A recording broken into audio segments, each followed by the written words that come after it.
हाय मित्रांनो, कशा आहात तुम्ही? बरे आहेत ना? आज मी बनवणार आहे मेथीची भाजी. या तुम्हाला दाखवते. इथे मी मोठ्या साईजचा एक टोमॅटो घेतलाय, 10-12 काजू घेतल्यात, 3 हिरवी मिरची घेतले, कोथिंबीर घेतले आणि एक वाटी भरून शेंगदाणे घेतलेत. इकडे कांदा घेतलाय आणि इकडे 10-12 लसणाच्या पाकळ्या आणि थोडासा अद्रक घेतलाय आणि इकडे मेथी. आपण लसूण आणि अद्रक याची पेस्ट करून घेऊ.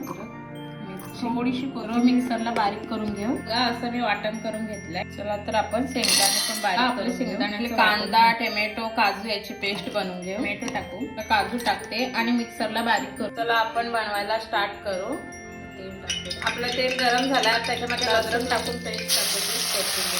आपण कांदा आणि टोमॅटो आणि काजूची पेस्ट केलेली ती त्याच्यामध्ये टाकू. ते ग्रेव्ही झाले आणि ग्रेव्हीने तेल पण सोडलंय. आता त्याच्यामध्ये मी मेथी टाकते.